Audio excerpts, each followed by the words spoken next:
we acknowledge the power of our story?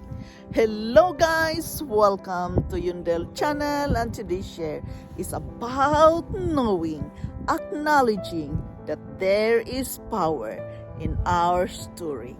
Each and every one of us have a story to tell. From one person to another, we all have story to tell, and we are going to acknowledge that there is power in our story. I know it is not easy. I know life is difficult, but guys, we must learn to acknowledge that there is power in our story which we can use in our life journey. So guys, remember, I am sharing these thoughts with you daily to give you inspiration to keep on going in this hard life.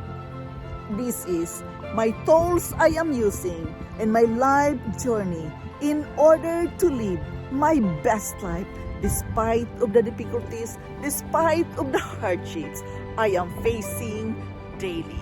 So guys, join me in acknowledging that there is power in our story. First of all, we must know and understand what is the power of our story. Every time we tell our story and someone else who cares bears witness to it, we turn off the body's stress responses, flipping up toxic stress hormones like cortisol and oxytocin, dopamine, nitric oxide, and endorphins. We must acknowledge that our story gives us power. It gives us an opportunity to learn from one another. It gives us the opportunity to learn another person's experiences, and it can shape, strengthen our life, strengthen or challenge our opinions and values.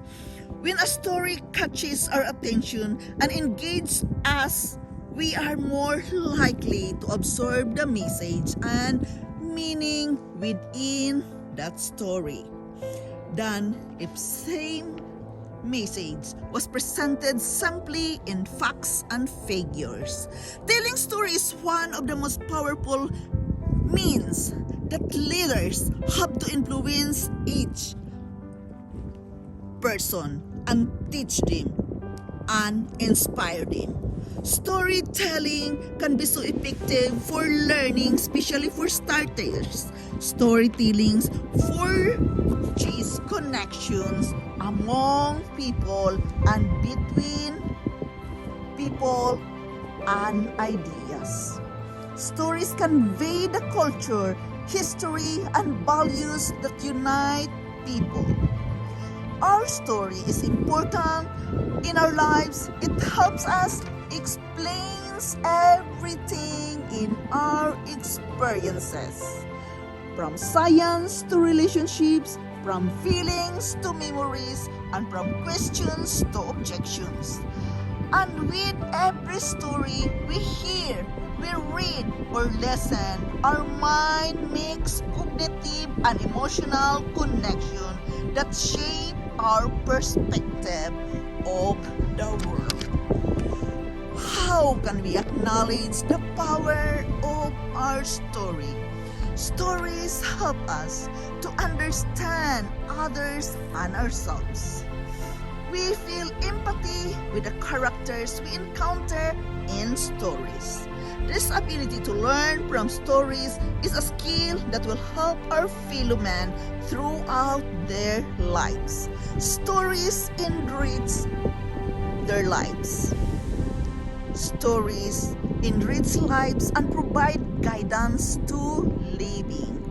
Our stories are connected to power. Why? We must know why there is power in stories. We must know why this is connected to our life.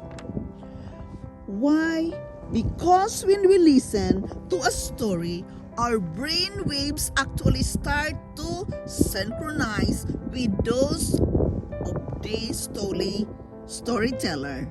And reading and narrative activities brains religious involved in deciphering or imagining a person's motives and perspective, which has the research found it. Guys, as what I told you, I am sharing with you these messages, these thoughts according to my reading. And as the research point out, that reading activates brain regions and involved in deciphering or imagining a person's motives and perspective. Yes, perspective in life. That's the conclusion by the researcher found this, that there is power of our own story. Therefore, our story is important in our lives. It helps us explain everything in our experiences. Guys, acknowledge this. It says here, our story is, from science to relationship, and from feelings to memories, and from questions to objections. And with every story we hear, we read or listen, our mind makes cognitive and emotional connection that shape our perspective of the world. Really, guys, it's really very interesting. The telling story is one of the most powerful means that leaders have to influence, teach, and inspire. Storytelling can be so effective for learning, especially for starters. Storytelling produces connections among people and between people and ideas. Because story can base the culture, the history, and values that unite people. Our story is really important in our life. Therefore, we must treasure it, we must respect it, and we must not judge other people's stories. Instead, we have to respect it and embrace the story. It's really teach us a lesson and inspire us. Even this life is very difficult. We all have story to tell. We must be good in listening to other people's story as well as ours. Because every time we tell our story and someone else who cares bears witness to it, we turn off our body from stress, responding, flipping all toxic stress hormones. Really, guys, it's really very powerful. It helps our physical situation as well as our thoughts and imaginations. How can we acknowledge that there is power in our own story? Yes, again, for my own experience, when we can write it down, we write it down what is our story about, what it tells us. It's really helped us psychologically and physically to live with that story, giving us power to keep on living in this hard life. We all have story to tell, and we have to respect each other's story. Really, there is a power in our own story. It helps us to move forward to the next level of our life. Again, guys, this is Yundel. Thank you so much for listening. Thank you so much for being here in my channel today. Thank you so much for joining me here in my life journey. It is what it is. We have to face that we all have story to tell. We must just respect each other's story and never ever judge anyone's life story. So guys, this is my share with you today. I am forever grateful to each and every one of you joining me here in sharing of thoughts every day.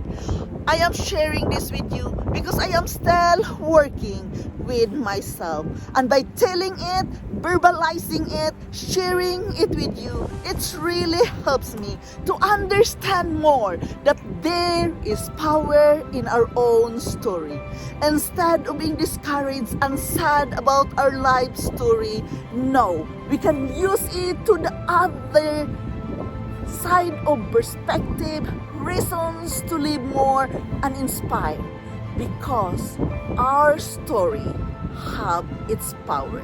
So guys, thank you so much. Again, this is Yundel. I love you all and bye-bye.